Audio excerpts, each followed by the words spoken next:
Bienvenidos a Estrados, un canal diseñado para la discusión de temas jurídicos nacionales e internacionales. Para estar al tanto de nuestros contenidos, suscríbete a nuestro canal. Gracias. Bienvenidos todos. Les habla Antonio Bello Lozano Márquez. Y dando continuidad a los videos que transmitimos por este canal en materia de derecho constitucional, en esta oportunidad vamos a tratar el tema de la hermenéutica constitucional. Este tema de la hermenéutica constitucional lo hemos venido trabajando desde hace algún tiempo y tiene su origen en la obra del tratadista italiano Francesco Petrillo, denominada de la interpretación de los actos jurídicos y corrección hermenéutica, cuyo prólogo al idioma español me correspondió realizar.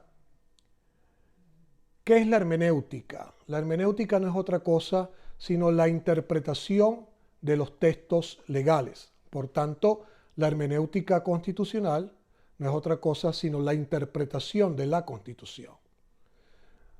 La Constitución tiene diversas formas de ser interpretada, diversos métodos, diversos sistemas. La idea con esta conferencia, con esta presentación, es presentar a ustedes una visión acerca de todos estos aspectos para procurar el mejor conocimiento acerca del mismo. Cuando nosotros tratamos la Constitución venezolana, observamos que su artículo 2 señala que Venezuela es un Estado de derecho y de justicia. Ahora bien, muchas veces no se entiende o no se tiene el conocimiento exacto de qué significa un Estado de derecho y qué significa un Estado de justicia. El Estado de derecho básicamente lo que consagra son tres elementos: garantizar la seguridad, mantener la igualdad y preservar la libertad.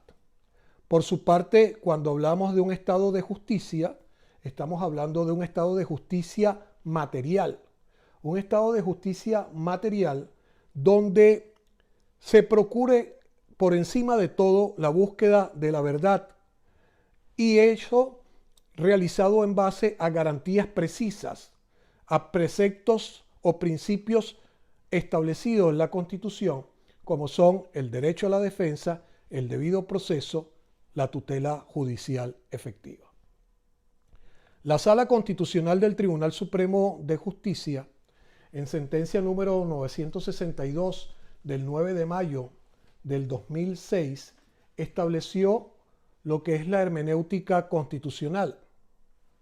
Y en tal sentido señala o se refiere a la llamada constitucionalización del proceso.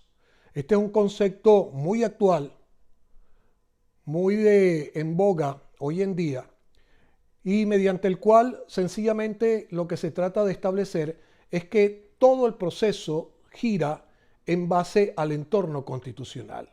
El fundamento de todo el proceso es la base constitucional. Todos los caminos del proceso establecidos en las leyes adjetivas, entiéndase Código de Procedimiento Civil, Ley Orgánica Procesal del Trabajo, Ley Orgánica de Protección de Niños, Niñas y Adolescentes, Código Orgánico Procesal Penal, entre otros. Sencillamente, al tener algún vacío, al tener alguna duda o al procurar obtener un principio orientador de su función, debe acudir a las normas constitucionales. Debe acudir a los principios constitucionales. ¿Cuáles son esos principios constitucionales según la Sala? La primacía de la realidad, la presunción de validez y estabilidad de la legislación, la unidad, coherencia y mantenimiento del orden jurídico, la supremacía constitucional y la utilidad y necesidad de la intervención estatal. No existe justicia sino a través de los tribunales de la República. No puede haber justicia por las manos del propio individuo, y si bien es cierto, existe hoy en día el concepto de la justicia privada a través de figuras como el arbitraje, observamos que el arbitraje está contemplado en una ley. está contemplado en una legislación y por lo tanto esa es la que lo permite. Además de eso, el arbitraje, vemos que hay figuras como el tal previstas en el Código de Procedimiento Civil de 1986. Es decir, que no es una justicia privada en sentido estricto, sino es una justicia privada porque la legislación lo permite y porque esa propia legislación de alguna forma u otra permite la intervención de los tribunales ordinarios en materia de justicia particular, de justicia privada. Diferentes autores a nivel internacional han hablado de estos principios, han hablado de la forma de interpretar la Constitución. El Francesco Petrillo, que ya lo hemos mencionado, habla de un sistema hermenéutico finito, es decir, de un sistema hermenéutico amplio, de un sistema hermenéutico donde se debe conducir desde lo particular hacia lo universal y donde debe privar el derecho natural sobre las leyes positivas. Ese es el criterio del profesor Petrillo. El autor italiano Zagrebelsky habla que hay que profundizar más allá del positivismo jurídico, es decir, no quedarnos solos en la ley, sino que la interpretación de la Constitución, la interpretación de las leyes debe ir un poco más allá de lo que el constituyente o el legislador estableció, prevaleciendo que, según lo que señala Petrillo, lo que es el derecho natural. Por su parte, el autor español García de Enterría señala que se debe construir la vida social y política como un proceso abierto, siendo este el criterio interpretativo fundamental. Con esto, ¿qué queremos decir? No existe una camisa de fuerza en cuanto a la interpretación. La interpretación puede ser amplia, puede ser variada, puede utilizar diferentes sistemas. Lo interesante es conocer cuáles son los sistemas y cuáles son los medios más adecuados para su utilización. ¿Por qué? Porque el sistema cambia, el método varía dependiendo de las circunstancias de cada caso en particular. Por eso, como dice Petrillo, hay que partir de lo particular hacia lo universal. Es decir, no quedarnos en un concepto macro, que sería el concepto universal, y aplicarlo a un aspecto concreto, específico de un sujeto en una determinada situación. Más bien, construir de allí, interpretar desde allí, desde lo particular hacia lo universal. Existen diferentes teorías para la interpretación, en este caso constitucional. Hablamos, por ejemplo, de la democratización del método tópico, cuyo aspecto principal son la democracia y los derechos fundamentales. Toda la interpretación gira en base a esto, a la democracia y la interpretación de los derechos fundamentales. Existe el método o el sistema del originalismo, que consiste en la recuperación del material depositado cuando el constituyente elaboró la norma. Es ir un poco hacia el pasado.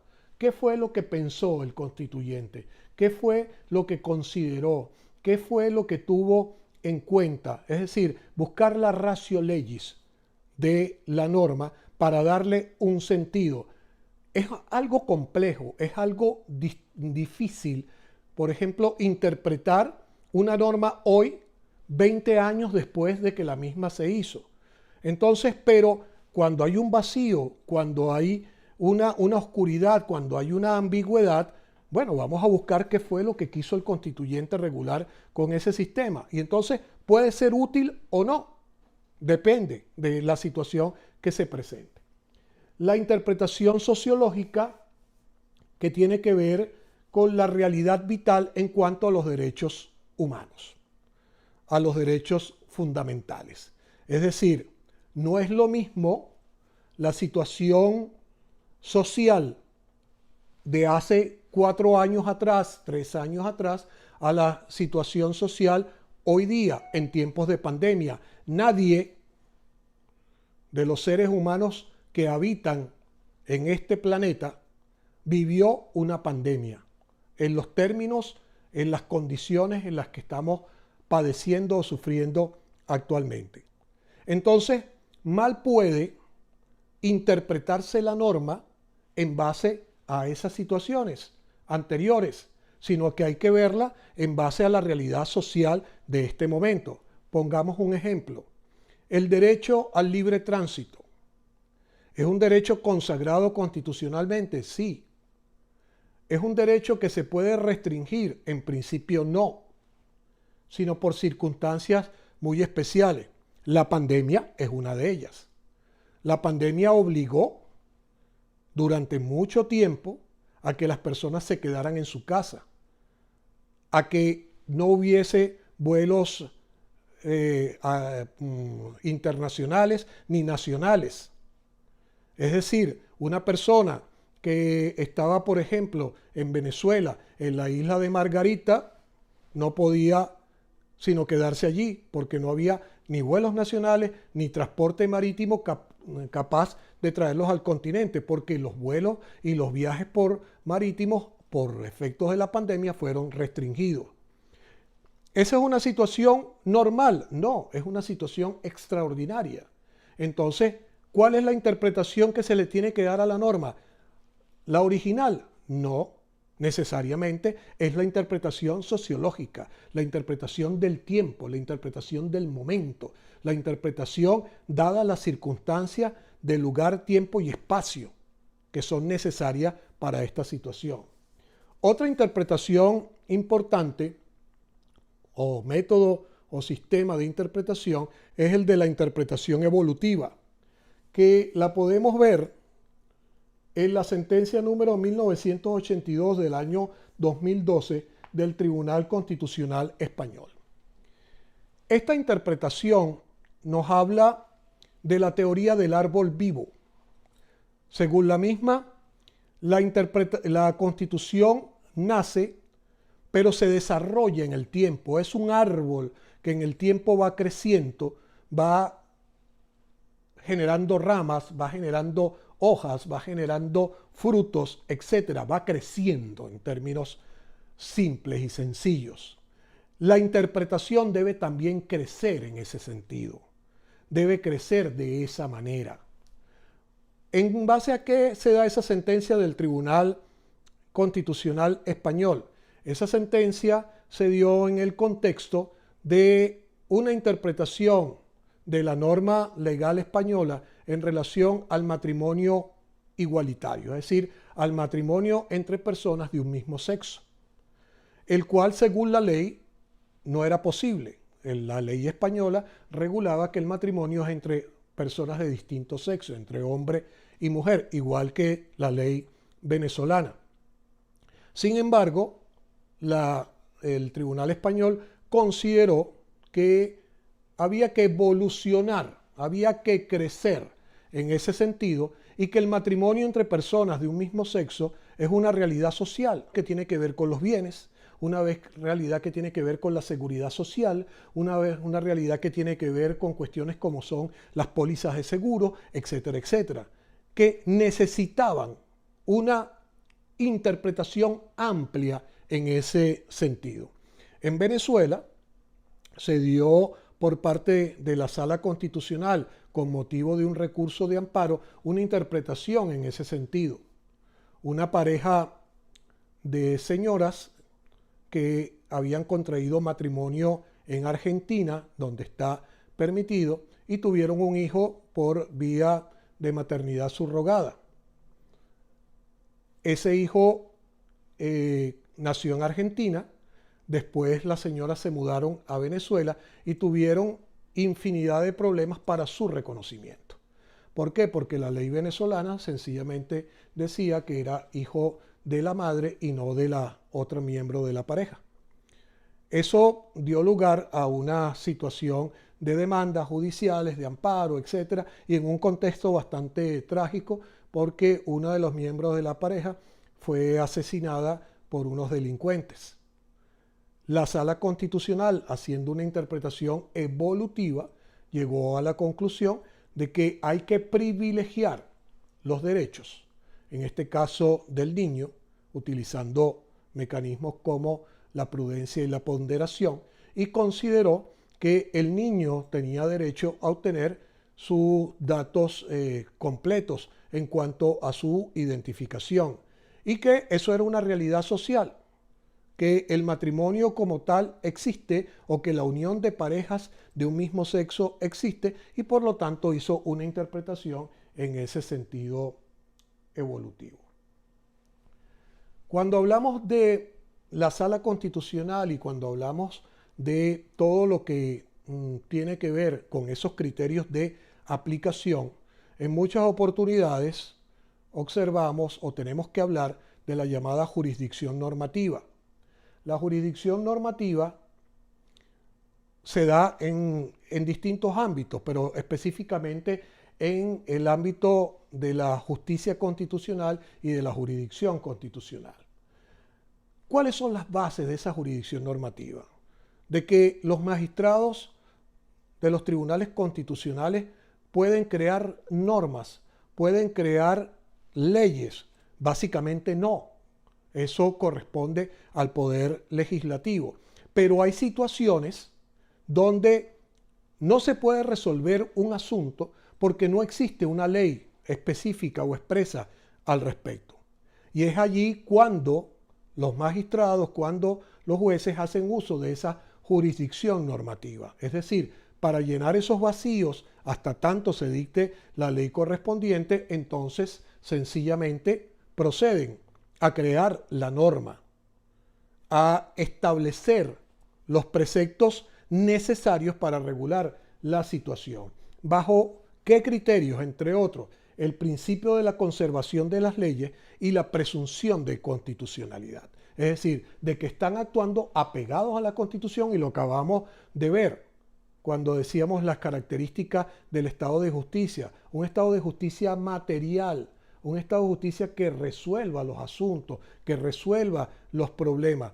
Mal puede hacer el juez y decir, es que yo no resuelvo o no puedo resolver porque no tengo ley que me permita resolver al respecto. Entonces allí hay que hacer uso de la creatividad y a través de esa figura de la jurisdicción normativa, entonces se pueden regular algunos asuntos. Ya se ha sucedido en Venezuela en diferentes ámbitos. Lo vimos con la ley de amparo, lo vimos con la unión estable de hecho, lo vimos con las llamadas fertilizaciones in vitro y también lo vimos con los derechos prestacionales a través de la sentencia que yo califico icónica de los créditos indexados. Allí no había norma, pero había que darle contexto a los derechos de prestación que estaban allí considerados para poder proteger a una colectividad, en este caso de personas que habían solicitado créditos y que estaban siendo afectados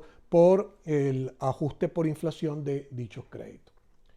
También lo ha hecho la Sala de Casación Civil del Tribunal Supremo de Justicia en materia procedimental cuando ha establecido por vía de jurisdicción normativa cuestiones tanto con el recurso de casación como con el procedimiento ordinario, estableciendo que el procedimiento ordinario previsto en el Código de Procedimiento Civil es un procedimiento que se ha quedado atrasado en el tiempo y que no permite agilizar los juicios.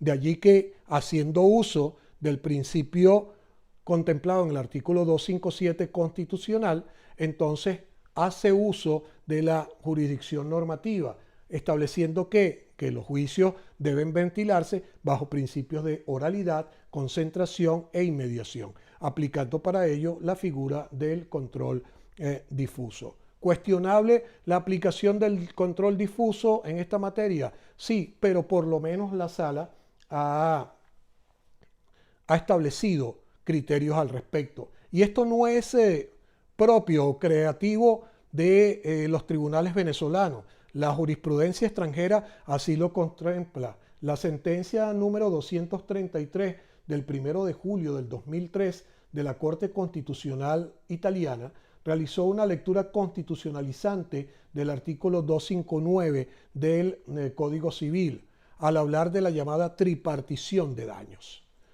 Ese es un concepto que ha sido desarrollado de manera excelente en Latinoamérica, sobre todo en el Perú, por el doctor fallecido recientemente Carlos Fernández Cesarejo, cuando habla de la llamada tripartición de daños. ¿Qué quiso decir la Corte Constitucional italiana? ¿Qué es lo que ha mantenido el profesor Fernando Cesarejo y que hoy en día está en códigos más nuevos, más modernos, como es el Código Civil y Comercial de la República Argentina? Que ya no es tan solo los daños y perjuicios que se pueden ocasionar por un hecho ilícito los que tradicionalmente hemos estudiado: el lucro cesante, el daño emergente y el daño moral. Eso tal vez sea o resulte insuficiente para resarcir a una persona que ha sido afectada, y contempla allí, por ejemplo, el llamado daño biológico y el daño al proyecto de vida, es decir, el daño existencial. No es lo mismo sancionar a una persona obligándole a reparar un daño moral, que es para resolver una cuestión puntual, específica y temporal, que indemnizar un daño al proyecto de vida. Si a una persona que era un deportista, un atleta con mucho proyecto, con mucho futuro en su vida profesional, por un hecho ilícito